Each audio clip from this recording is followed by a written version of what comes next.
It was now suddenly a fine afternoon, with violet rounded clouds rubbing each other in wonderful stereoscopic dimension. Edwardian facades wheeled in a lazy regatta of windows, and on the street a monkey was playing air guitar in its armpit, waiting for tourists to buy a photo with them. The wee wifies of Charing Cross Road had put out their wind-galloping clotheslines, pegged with plunging sheets, old marbled end papers, and newly washed screens from the cineplexes, white as ciggy rings that jump cut before your eyes, like white smoke eternally clearing. The game was up and running again. Crisscrossing the street were a formation team of AIDS buddies toting mops and groceries, and a rotating line of windmill chorus girls kicking their shapely legs as they chanted, "Have you ever been on the burning ship? Have you ever been unemployed actually? Have you ever been a riveter?" And high on the rooftops were stealthy movements of men in floral holiday shirts, darting tiptoe with Gibraltar rifles, with a view in their scopes of a seaside rock. They were lovely. I crushed some of my tips into Arkash's hands. "Away out, son, and have your photo took with that wee monkey." To tell you the truth, with them rifles up above us, I wanted to see would he last the journey.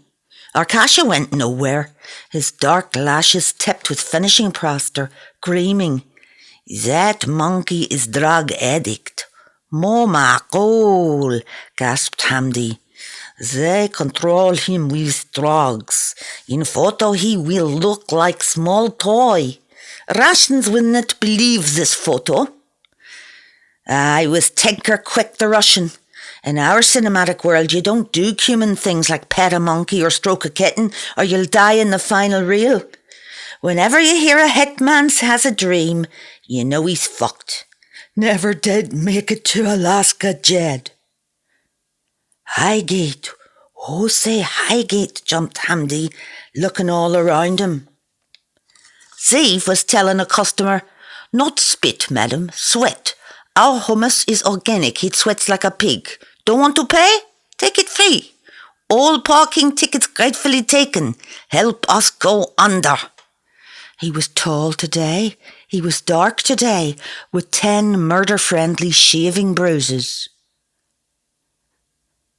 The Vice Squad were pouring past in their cars in an eternal circuit like an old 78 record to see would I tout for business. Seatbelts fastened carefully like they were driving the narrow land bridge between the anus and the slit. Round and round they cruised like an award-winning BBC drama of nostalgia and lechery. "Hello boys, the flowers of beads here, did you know that? They haven't had this much fun since Abu Nidal checked in at the Metropole," gloated Musa, and spun the kebab spike like a double bass. Would you look at the smug gub and the new shirt in him like an airline pilot? He thought this shiny traffic was all targeting his sons of Sheikh Zubair. A couple of tall, thin watchers came past and pinned up a sign on our tree saying, "Lost, our beloved cat Barnabas." Oh, Musa, deep cover, yous are fairly killers now. The cars were all Securicams, zoomed up each other's arses, surveillance howl round, each car thinking the one in front was the squealer. You ever feel this world is dreamt up just to get rid of you? There was special branchers asking for coffee, there was tax fellas counting our customers, and counterinsurgency were over in the arcade opposite under cover of repairing the games. You could hear the skidding screeches of cartoon crashes with Furalese as on-hold music in time to ding, spies revealed hung in bedsit wardrobes in incontinence pants as these thorough mechanics worked on the game aftermaths inside the speeding screens. Whack. To kebab, table 3. And come here, there's less options in them games than they'd have you think. Do you mean to tell me for every possible crash, someone licked a pencil and done the sums? Do you not think these programmers took a few shortcuts to get down the pub and swallow? Oh, but never let on, you know. It was at this point the boss surged up the curb in his Lexus and got out of it. dusk was pinkening, the skylights were squawking and cooing. The boss had on a frilly shirt, tuxedo and tie. Thought he was the better man, but he was only the best man. He flung open the glittering jaws of his boot and began turfing out of it a kilo-squalid quantity of things. Sorted. Armpit wasn't in it. Grease-transparent serviettes, anise-coloured big red apple cores from West End Cockney Barrows, and plick, out of a cereal packet, a tiny plastic soldier with a burnt necklace of elastic bound round his neck. Ah, Willie dear, the memories. When the boss was threatening Zeev last night, I'd shovelled in that boot half the gutters of central London. The boss stood there in the pinkening glare, pointing a finger at me like a Greek statue of an old bin man. Fareed the Lebanese grabbed me by the neck and put his lion nose up to Zeev's. The bitch is a health hazard. Lock her out. How do you lock out a hooker? Tie her legs together. Relax, my friends. The boss and his vice squad are going to nuke her any time. Which day suits you? A watcher was asking her friend. But the boss just stood out there, the picture of radio silence, staring at me, my testy head, my mind a shining opal stone torn by the winds inside it. Then he put one palm on the roof of his hippo limo and swung in, so it bucked like a sulky Norland pram. In his tinted window he sat, Sheikh Abraham, shades hooked in his frilly front. He was ransacking without moving. He was his own plasma drip, travelling through his own net of veins, trying out this route or that, as we served out cups of sugared tea. Then, by not watching us, he took a break from his non-torture of us. He was screening the crowds for a wife among the Swiss, Australians, Japanese, striding joyfully past in the clear formaldehyde air of evening. He sprawled there, flexing his automatic locks, and whenever a woman looked like a bride, his tea-coloured window sucked down slowly and he hummed, "Maybe it's because I'm a Londoner."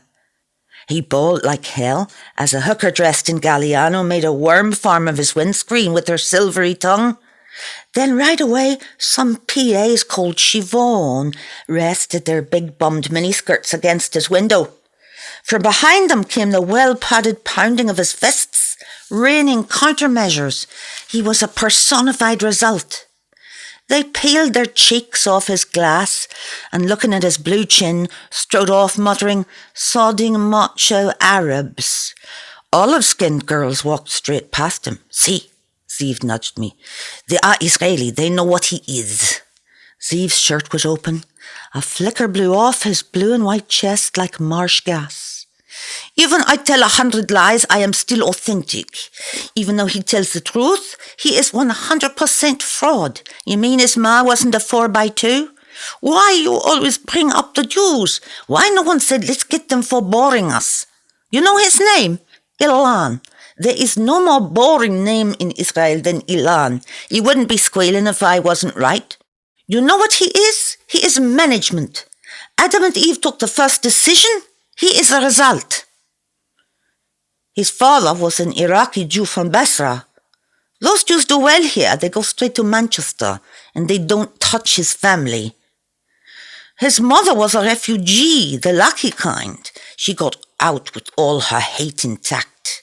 If you meet the mother, you'd understand the son. She is a Scottish, a missionary from Ahaha. Ahaha?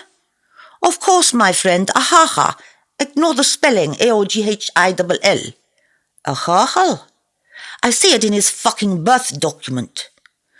How are you getting your visa? Said I, doing the dishes. I plan my escape carefully, don't worry about that. Immigration at Luna House, Croydon, Surrey, they are the tail of the English lion, but I am the head of the fox. And very soon, some identically shitty night like this, I will just walk out Tommy Cooper. That's mean, just like that. Tell me more sayings from your country. Fuck, shit, get out of it. Do you know every night at 4 a.m. our boss comes back here to get me? He comes for the Can I Drop You, the great motorcade parade of his hostage through empty London. You know how he brings me to Golders Green? Via Brixton and Ealing, vis-a-vis Wembley and Tooting per se. He's a fucking past theorist. Why me? What about his lofts on the archipelago of dogs and his Billingsgate permafrost marina? He's obsessed with a shitty little cafe. He is a slave to his tyrant's eye for detail. He broke off, saying to your customer, "A pre-theatre special, madam? Nothing is special in our country, madam. But better a failure in England than a success anywhere else." His smoker's chest rattled like a Geiger counter. Out in the hot street, the boss had finally stopped looking for a wife. He sat beside a big pair of dangling furry dice, slapping the catch signals on his dashboard like horseflies. He was back watching us, like we were a bridgehead, a sniper's chink, a green hanger beneath his open bomb bay. Our skinny chef was smiling into pan fumes. He was scrambling the yolk of exile. You know what he really wants to talk about, the boss? Who you slime with? Who? Slime with? You're a virgin, you know nothing. He means, who do you screw?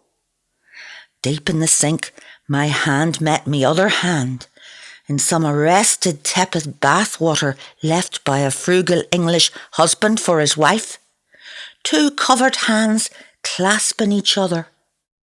He tries to open me up with confidences. You know my poisons, Evie? I love to get the really ugly ones. Then I burn all the paper bags in my villa, and boy do I screw them bareheaded. I say, I'd like to trade stories, but now I'm too depressed to talk. So you're changing your sex for business purposes? His voice fell like a flight recorder. I could fuck you on a pile of leaves, if I felt like it. Imagine. You can't, you're too naive. I make him drop me Golders Green. He goes, aren't you going to ask me up for cappuccino? Because he makes the whole trip just to find out where I live, just to see how that knowledge feels, to turn it over and over in his hands. But I got a one-value system. Don't sleep where the rent's too high. Love is always a notice to quit, you know. I have other interests. I take a part-time course, London University. The teacher has silver hair, distinguished, just like the dignity I like. After I get home from work, I stay up all morning, self-catering. I spent £70 in Safeway on Glenfiddich. Ho, hey, screw. My hands worked in the glove box of the sink, swam in inert argon. But what use was plutonium to my heart? By the way, you Highland Prince of Paranoia, do you know your old school teachers, the ones with halitosis that admired you, are angels dancing on that pin between your legs? So when you wank, wanking you, because I fondled the steel counter next his hand. You are beautiful. You are the fucking best. A wee bit of praise always makes their face go white. You are a real mixed combat phenomenon, aren't you? So is he killing me then? Son, I explain this so you can plan ahead like me. You're planning to save my death. I see your desperate plans tear past like rope from a coil at sea, and that's wise of you because, see, when I'm dead, I'm as loyal as fuck. Look, I pointed at a couple, tongue swimming in a single throat. They haven't a relationship like ours. Then he asked casually, by the way, my friend, where will you live when the boss fires you? What's your address? Well, you know the way a feral cat staggering down the city pavement trying to shake a great domed tumour off its head starts to vomit, and the vomit sounds like a high-heeled footstep behind you in the dark? I laughed like that. I'm not so interested, my friend. I never ask a thing I want to know. Then we froze, like we heard a twig crack. It was the sound of that dark floating face out in Alexis, who now leaned forward attentively, watching the love of the waitress and the skinny chef in flapping shirt sleeves. And now, how listlessly our boss leaned back, a lifeless thing, taking life or death decisions. You know the way a man likes to make two fingers stiff like a protractor to have a shining fiddle with the slit of you? Like that's a real dirty thing he's doing and not the dignity of data. And there he is, a big man, doing that. The neon day of evening came down and touched effulgent table by table till we were lit up before our boss. All the evidence of us glowing before him as his car suspension discreetly ate his movements. We could see his train of thought hanging like those tiny bubbles on your eyeball, drifting back and forth between us like lazy tennis. In us, he knew, in us, he would see the final solution. Behind him, the arcade with 1,000 bright speeding screens. Before each sat a chair, tilting with the road, banking with the plane, suspension tucking into the high life.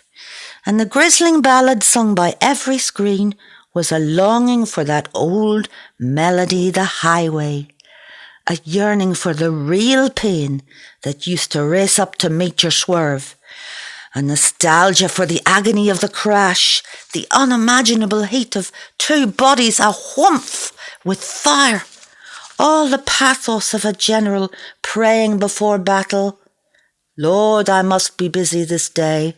If I forget thee, do not thou forget me. Yeah, you pulse in the eternal socket. What is that world other than a piss in the corner of a Castlereagh cell when your dignity can't cross its legs no more? Aye, but as I hauled out the sink plug, I realised that there was still one living creature left in the games, one being they could never shrink into a bite. They had to keep him on, ogling and slyly stroking the children's pink palms as he took their tickets. Aye, no matter how new and shining your amusements, there'll always be one dirty old man at the fair.